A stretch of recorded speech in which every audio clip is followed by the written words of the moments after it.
Welcome to the ProActive podcast, brought to you by Me Media. G'day world, Chris Hogan coming to you from Me Media Studio here at Burleigh Heads for episode 129 of the ProActive podcast. And I have with me today Broden from Yak Digital. How are you, Broden? Good, mate. Thanks for having me on here. Excellent. Thanks for coming, mate. We've sort of knocked around the same events, on the Gold Coast for a couple of years. Yep. Prefer to call each other rivals Indeed. rather than competitors. And keep each other honest, and I think keeping the industry honest, which is fantastic. Yeah. Mate, first of all, you're founder of Yak. Yep. How long's Yak been around? Yak's been around for about 4 years, give or take. Yeah, cool. And whereabouts are you servicing geographically? We go nationwide, like we service anywhere anywhere in Australia and some New Zealand, but predominantly we like to work with clients around Gold Coast, Brisbane, because that gives us that opportunity to get face-to-face with them and really get to know the client. Yep, cool. So on this show, most people that watch it absolutely know that I love building brands on purpose. Yep. And you can probably see over my shoulder, there's the new book. Woohoo! But mate, I like to delve into, what values and purpose, are driving you. So let's start with your story. How did you get here? Did anybody in your life inspire you to want to become, a business owner? Yeah, no, it's a good question. I suppose I was lucky enough to fall into getting a mentor back in high school. So I was about year 10 or 11. I found my first mentor and sort of stumbled across him because my hometown in Victoria, right, just to give you a bit of context, has about 500 people. So pretty much you throw a rock and you're not going to hit anything anywhere soon. So pretty sheltered life, but I stumbled across this mentor of mine. He started feeding me books and videos and seminars and just people to sort of keep an hold of. I remember the first book he gave me was Think and Grow Rich. And that sort of set me up with this mentality that, hey, I want to get into business. This is what I want to do. And for the next few years of school, I just cruised through knowing that I'm going to go do whatever I can to get into business. He even said I could come work with him. So when I finished school, I moved up to the Gold Coast and started working with him. Didn't tell me anything about the job, and some reason didn't think to ask. Don't know why. Wish I did. But ended up being a bit of a call center, and being a really shy person at the time, that just scared the shit out of me. Sorry, I don't know if I can swear on this, but scared the shit out of me trying to make all these cold calls. But he really did set me up with having the right mindset and mentality to be able to get through it. So at that point, I was kind of okay with it, but honestly, I sucked at it. I couldn't sell or do any of it for the life of me. And that's probably because I just didn't believe I could do it. He was training me in mindset, but I hadn't clicked yet. And it was about 9 months later, I got demoted from, believe it or not, from the call center to like telemarketing. So pretty much what that meant was I had to make 3 times as many phone calls, so maybe 200 or 300 a day. But that was sort of the kick, and that was a pivotal point in my life that I decided to get good at it, and I decided to make the commitment to get good at sales and understanding, why people bought and the marketing and sales, and that's sort of where my journey begun with what I'm doing today. Was at that point, and that's when I started waking up at 3 o'clock in the morning, and I said to myself, I'm going to study for 5 or 6 hours before I get to work and learn everything I can and spend every waking hour I can. I know that sounds ridiculous, and I don't know how I did it to some degree. But within a couple of months, I started to get really good at it. Got promoted, ended up going to work for another company with a big pay rise, and got salesperson of the month running for quite a while. And it was just that point that I decided I wanted to get good and started to learn. Where I started first business, though, was with the company I was working with. I then went into business with a business partner. And again, at this stage, I was like 20 maybe. I just had my first daughter then, like my first kid. So life was pretty crazy at that time. But we went into business and things were all going well, to say the least. We were making money. And I felt like at that point I was sort of on top of the world. But I guess that was the second pivotal point in my life, is I learned some lessons then, because I went from pretty good pay packet to the next day not having a business partner, him disappearing, draining the accounts, leaving me with everything in my name. And he knew I was naive because he signed everything in my name. So suddenly I went from sort of up here to down here really quickly. And that was, I guess that was the next stage in my life that I'm like, shit, business is actually really hard, and you've got to learn how to move forward, and you've got to learn how to get over these hurdles and these challenges. And I suppose one thing that I talk about a lot these days is if we're going in businesses, you're going to come across these challenges. Now I know I've gone off track from your original question, but I'm getting somewhere. So then, pretty much I ended up in this big hole, and I went back to my core and went, what am I good at? What do I love doing? And it all comes back to I love marketing, and I love sales, and I love understanding how people, buy and why they should buy. And I realized that I'm good at this, and I can help other businesses do this. So why don't I move into that? And that's sort of how Yak came about. Was I started just helping one client, and then two, and then three, and soon enough we're a team of 13 and new office, and things are going quite well again. And I'm sure there's another challenge coming up soon. But it was that was sort of how I got to where I am. In the long answer. Yeah. No, fantastic, mate. No, and how did you pick yourself up from that failure? How long did that sort of take you? Look, I probably sat around for a couple of months, twiddling my thumbs, not knowing what to do, and it was because it was such a big shift. We went from living a high life. Imagine I was 21 at the time, and making money. So you were just doing dumb shit, just not saving money, and we went from that to about negative $200,000 in about 3 days. So for me, it was like that next week, we're looking in the corners of the couch to try and find change to go and buy bread, to put food on the table. It was a really big shift for me that I had to learn how to adapt to that. And at the same time, I was like, what do I do with my life? My mentor had disappeared as well, and didn't turn out to be the greatest mentor at that stage. But so I kind of had to figure out what to do on my own. And I guess the easiest choice would have been to go back to Victoria or do something, but I didn't have it in me. I knew I could do something, so I was like, what am I going to do? And I actually sold real estate for about 12 months, and that's what got me out of the hole. Was again, I know how to sell stuff, so I was like, real estate, I can sell real estate. Did that for 12 months. I got myself out of debt, and the day I did, had about $50 to my name. I started Yak. Cool. Yeah, hard times, but good times. No, it is, mate. So that get up and go spirit, obviously picking yourself up and going again. Mm-hmm. Who did that come from in your life? Was there somebody else in your life that inspired you with those types of values? I don't know. It's hard to say. I guess I've got a few good people around me now, but a lot of it is just discipline. I've just taught myself to be disciplined, and I figure if I can just do a little bit more than everyone else each day, then that will get me ahead. And so it's just something that I've developed, and I do give it a lot to my mentor who did feed me those books and, give me the old Think and Grow Rich and the other books that I had, read and listened to. So it's just a mentality I've been able to develop, and that's through just having a few hurdles along the way and learning that it's not the end of the world. No one's died. Let's just move up and go again next day. Yeah. Yeah. And you built that resilience, which is good. Yeah, it becomes easier. It's definitely like a muscle. Like the more you train it, the more you practice it, the better you get at it. Yeah. Getting out of at 3 o'clock in the morning now, it doesn't take me long. It's 3 seconds and you're up and out. Yeah. Because you've done it so many times. But it's just something you've got to practice. Yeah, absolutely. Yeah. And build that habit. Yeah. Yeah, cool. And so what would you say your life purpose is now? I like to think I like to challenge myself and others. When I've tried to think about this before, that's one thing that I love doing now. So anytime I can try and come up against something that scares me, it makes me want to do it even more. And trying to, I guess, help others go through those challenges as well is something I'd love to be able to do down the track. With the business and where I'm taking that, I'm really focused on growing that and building out a awesome team and awesome culture that is going to, like you said at the start, it's going to change the way that we do marketing, because I think that the marketing industry in itself is pretty shit. Like there's a lot of people out there that don't necessarily do the right things or don't know how to do it. And I think if we can try and up the ante on that and just be able to change the way that works, that would be something I'd love to be able to do, alongside challenging those businesses that we're helping to grow and not just be stagnant or happy with mediocrity.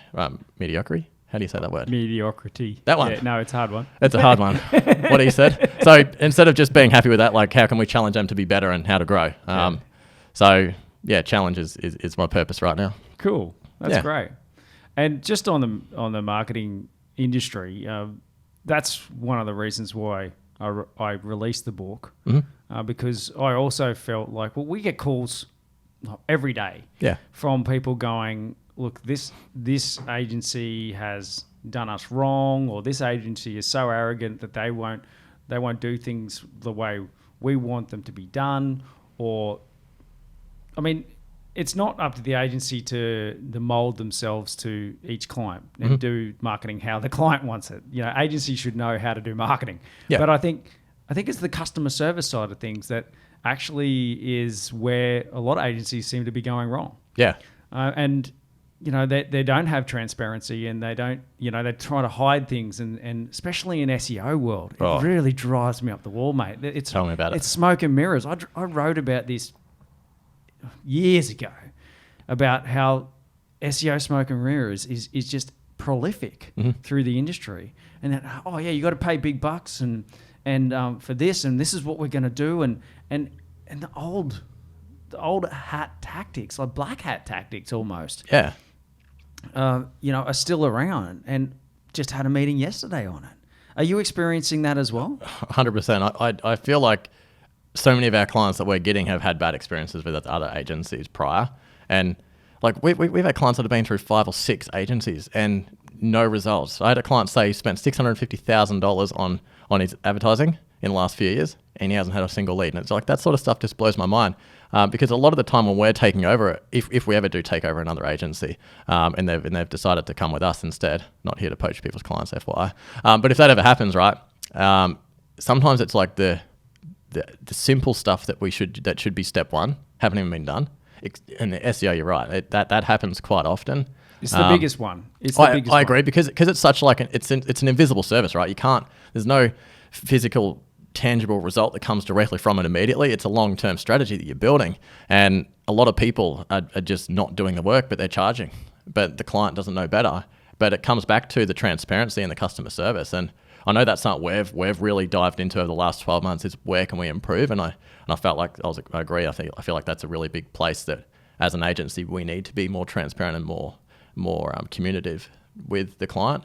And it just means, like, for us, we pick up the phone at least once a month, have an in-person strategy session every single month to go over everything that has been done and what we're going to be doing, and then feedback from both sides to make sure we're still on the same path, that we haven't moved off. Because from a business perspective, like, you would have team meetings regularly. You're not going to just hire a staff member and then say, see you later, I'll talk to you next year. You're going to have regular meetings to make sure that you're all going in the same direction as a business. And I think that needs to be the same as with your clients, is that you're effectively their marketing team, or we are, I should say. So we need to be in time with their business on where they're going on a regular basis, and give that feedback, so that when we've done X, Y, Z, the client knows we've done it, they know what they're getting, and then what we're doing next is this, this, and this. Are you happy with that? Great. And on the offset of an SEO campaign, we'll always set out a roadmap, so they'll know exactly what we're doing for the next 12 months, and it's on a piece of paper. They can see what we're doing, and they can follow along as we go. I think just doing those little things makes a big difference from our sense. And yeah, transparency is key in the industry at the moment. Absolutely.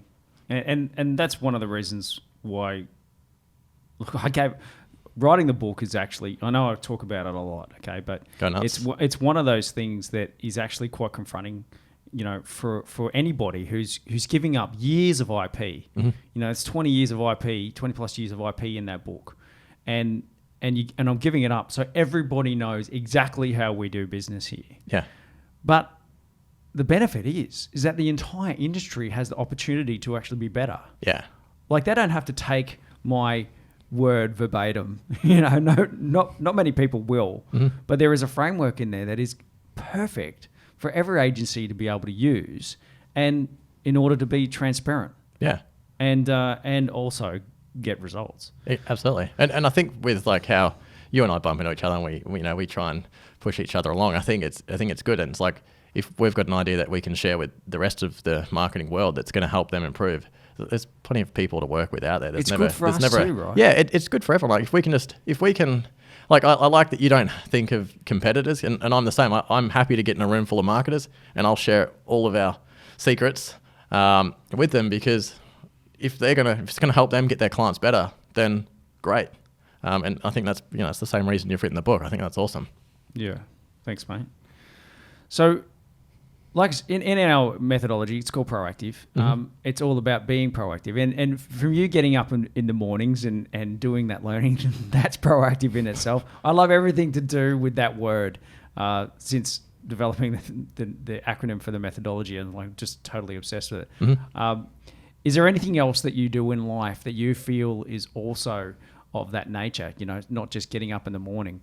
Where else does that sort of come up in life? Is it that you set goals? Do you plan? Do you write a journal? Like, what else are you doing? All of the above. I think it's important to be proactive as we can, because if we don't have a plan, we don't know where we're going.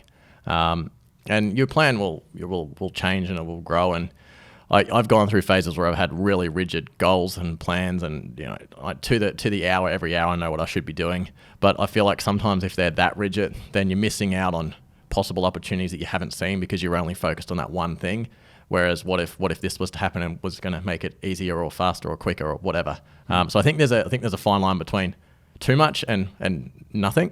I definitely do plan and projections and forecasts and all that sort of stuff from a business perspective, because it's nice to know where you're going. And whereabouts did you sort of pick up that knowledge around, the correct way to plan, or it might not be the correct way, but your best... My way, yeah. Your best way to plan.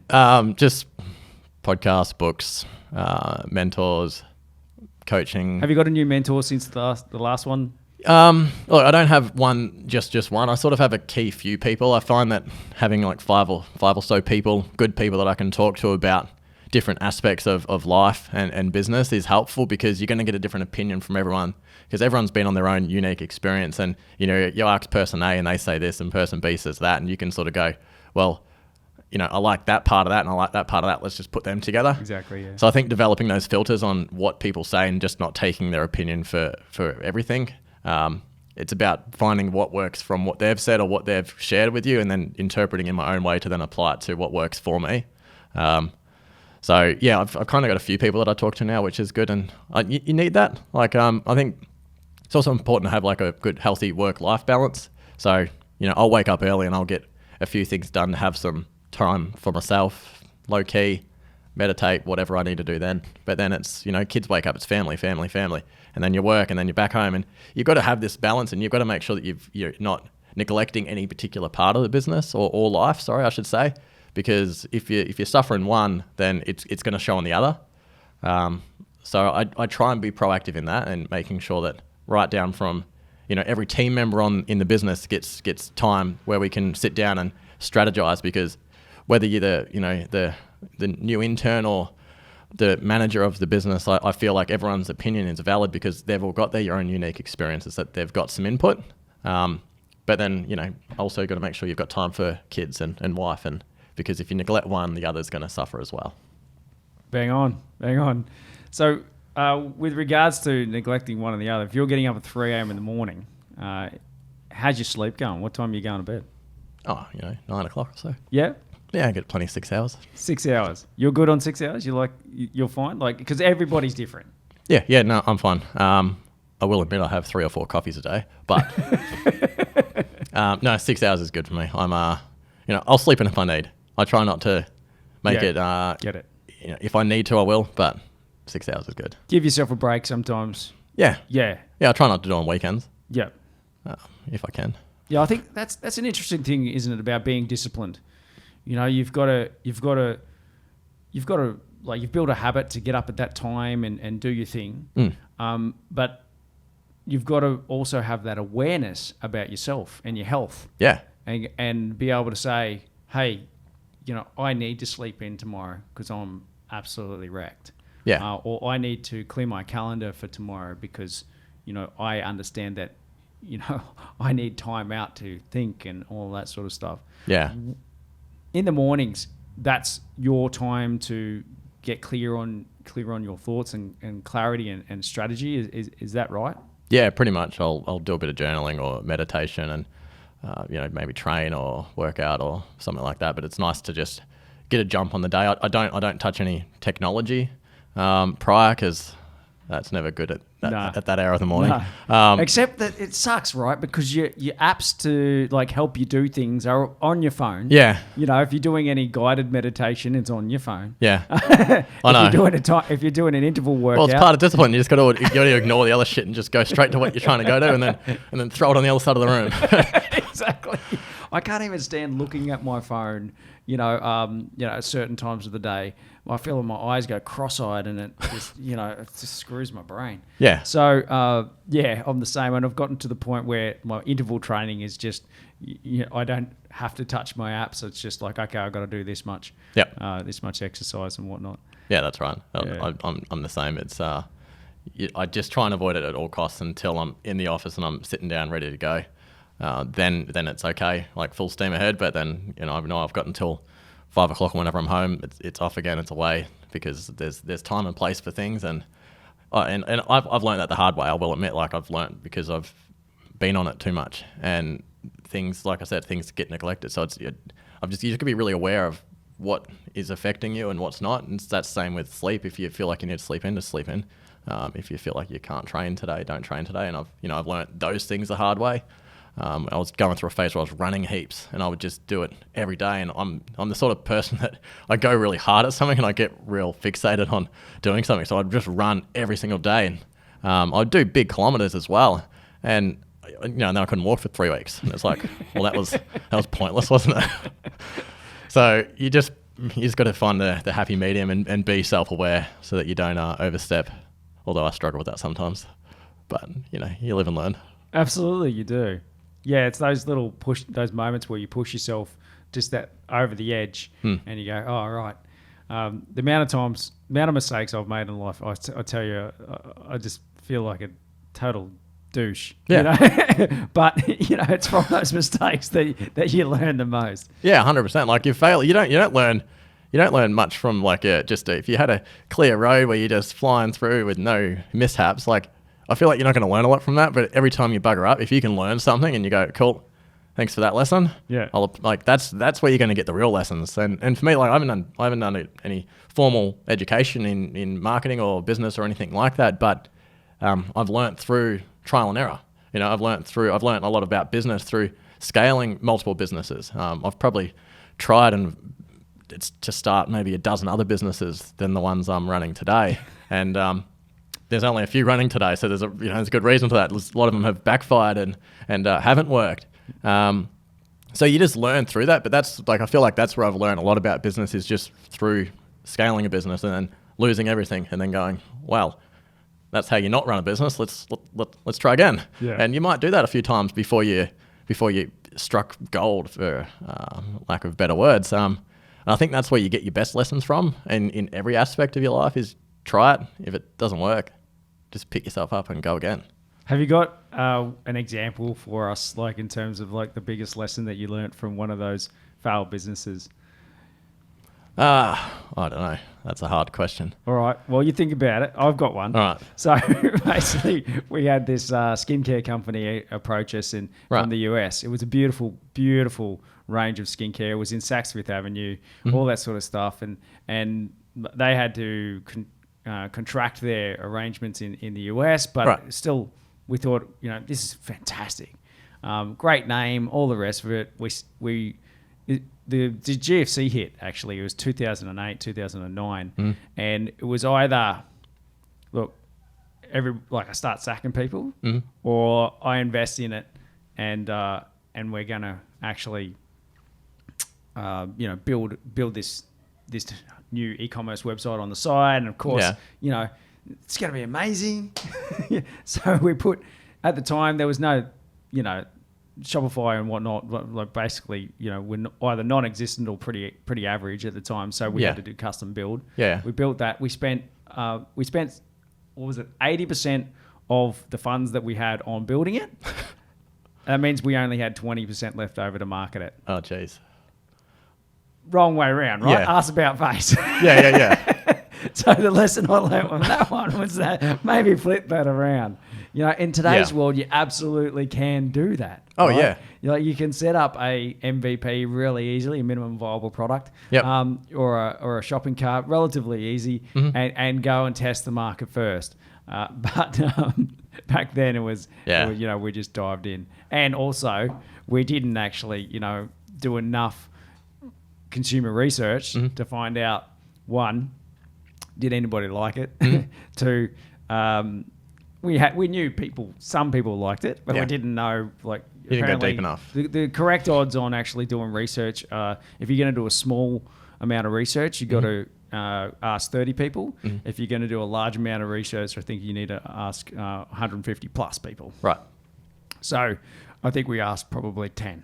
And even those people you ask are got to be the right people. You're not just Exactly. going to walk down the road and, yeah. Yeah.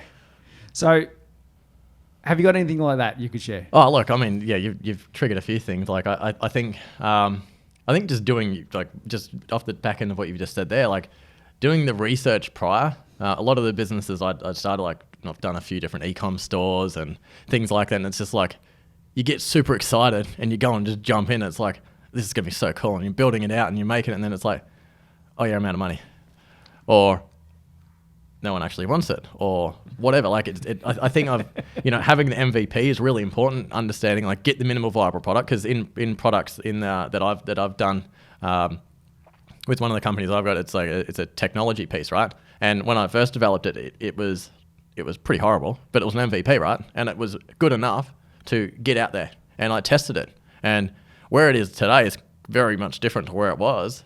But that because it went through the MVP stages and how it developed from customer feedback.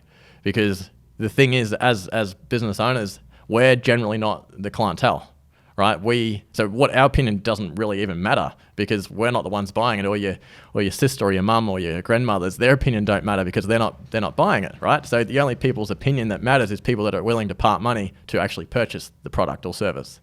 And you need to get feedback from them and before jumping all the way in, because there's a good chance you will change your product. And I was doing some mentoring at a tech week a few weeks ago, and like I was going into these different businesses, and they had got like 3 days to create a business and launch it and stuff. And it's Startup weekend, right? Yeah, the startup weekend. Yeah, I think I bumped into that maybe. No, not at that one. I've been a filmed few at others. previous ones. Yeah. Anyway, so it was one of those startup weekends, and like we were just going in and trying to figure out how to kill the business. And I know that sounds harsh, but we would just pull these guys' businesses apart and try and kill it, because if we can kill it in 5 minutes, it might not be the right, might not be the right business, or it's going to give them ammunition to then go, okay, there's some holes, we need to attack that, and we're going to, we need to build on that. But some of the guys, like we would kill it, and they would come back with the idea 10 times better. And if we didn't kill that business there, they would have kept running with it with something that is just the same as everything else that doesn't have a point of difference or anything like that. Yeah. But I guess to go back to your question again, definitely just the whole discipline and tenacity it actually takes to be in business, and how hard it can be through having ups and downs and all these different failures, like, bad business partnerships. I think I've tried out 2 other businesses with 2 other business partners in as well, and both went belly up. So it's like, do I want business partners? Has that jaded you a little bit now? Oh, definitely. I'm definitely hesitant about it, and I'm always reading what I'm signing my life away on now. Unlike when I was 20 and just give me the pen, let's go. So learning that business isn't always clear cut how we expect it to be. Yeah. And coming from a country town, like we used to leave our front doors unlocked. You just so much trust. Yeah, everyone, and even though there's only like 6 people, but you know them all, and there is trust. Like, you've just got a natural trust for every person. Whereas bringing that up here, not to say it's just different. You just got to approach it in a different way. Oh, mate, don't worry. I've been done over so many times. Yeah. Having that trust and blind faith is kind of what I call it. Yeah. Because people will tell me, not really sure about that person or whatever, and I'll be like, nah, it's all right. And they're the ones that have taken me for a ride and cost me lots of money. So, yeah, I get it. Yeah. What's been your lesson learned from that then? From that? Yeah. Oh, mate. So the lesson is the values, actually. So through the course of writing my book, the reason why it started was because basically I had the the stereotypical midlife crisis, almost, Yep. without the fast cars, women, and a divorce, right? So, and then I had to pick myself up from out of that hole. And what I worked through was, values. And so what values did my father, who was my hero when I was growing up, what values did he have? Oh, well, most of those are mine too. Right.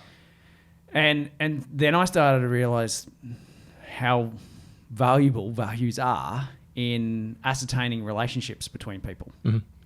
And so quite often now, when we're actually going through our strategies for marketing with people, I actually get to ask about their value sets and all the rest of it. And I get that very early stage check-in with the clients on what their values are and whether or not I share them. Yep. Now, I know that I have to share at least a minimum of 3. If I can share more of that, then cool.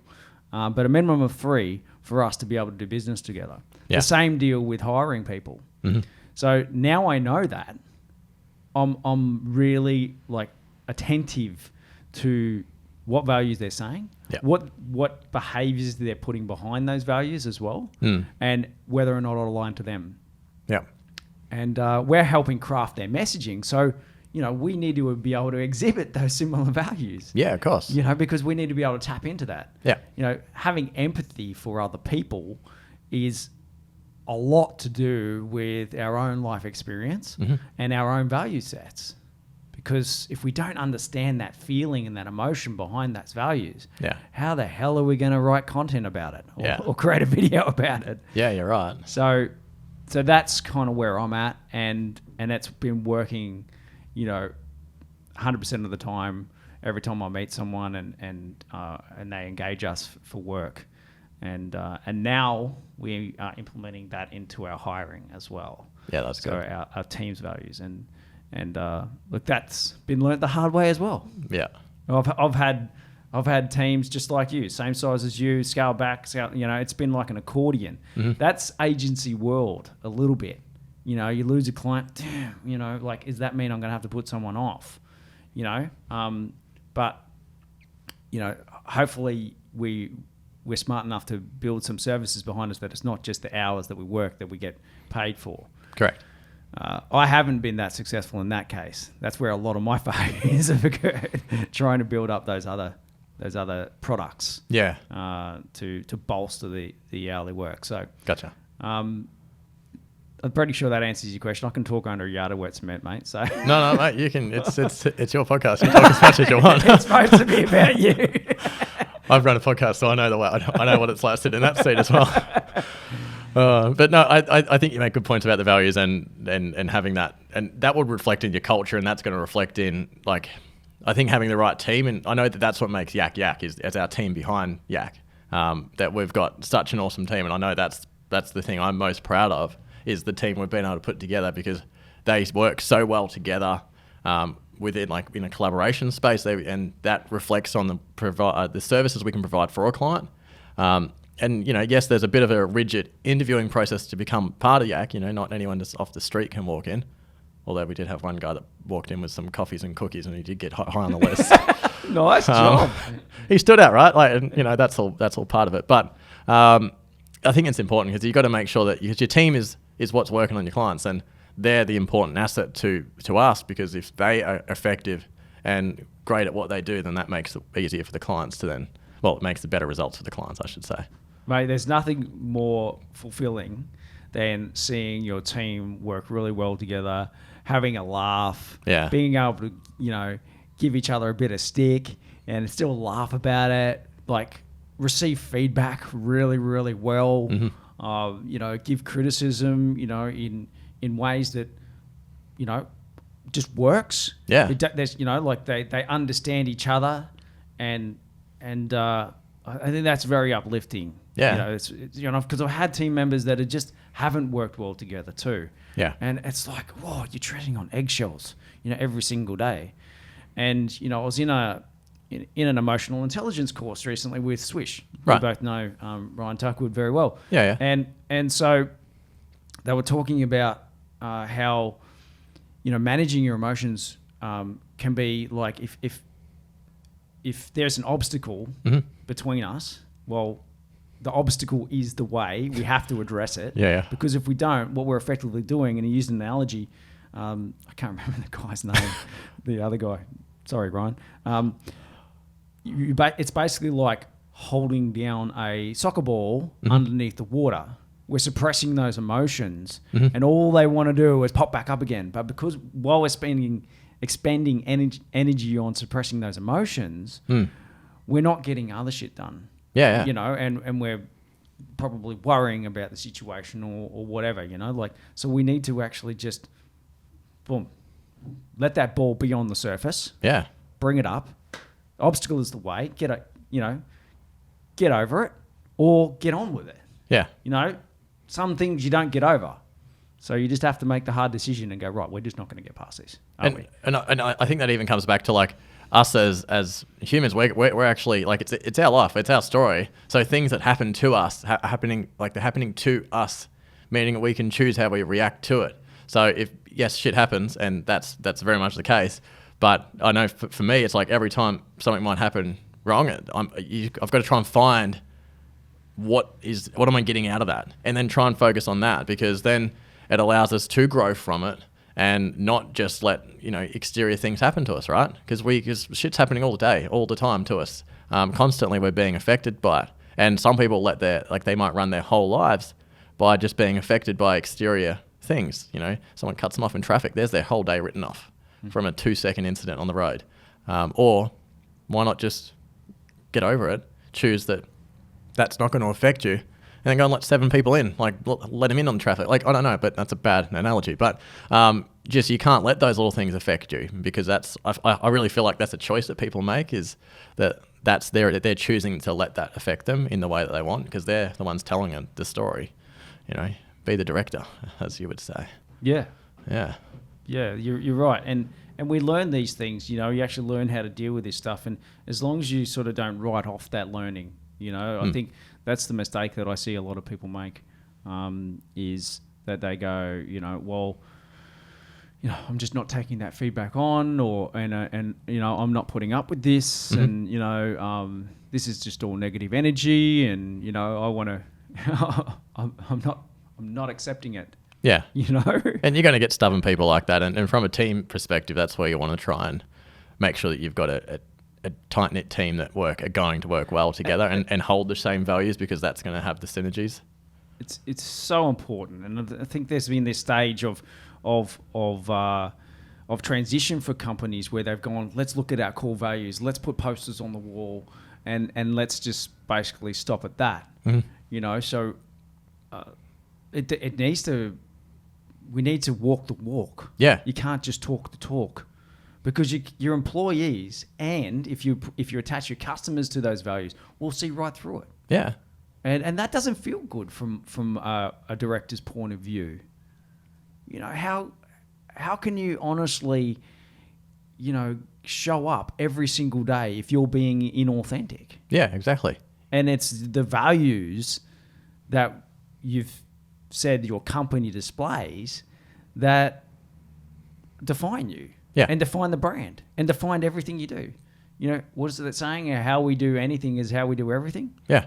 Or how we do everything is one of those. You need to walk the talk. Yeah. Effectively, you need to be doing what you're preaching. And us as marketing companies, we're going to market. If we're not marketing, are we really a marketing company? And that's I guess part of it. But from a team perspective, it's like we also got to understand that when we're bringing somebody on, and this is, I can only use my examples, is that I'm hiring people that are better at it than I am, and that's why they're there. They're there for a specific job, so I need to give them that responsibility.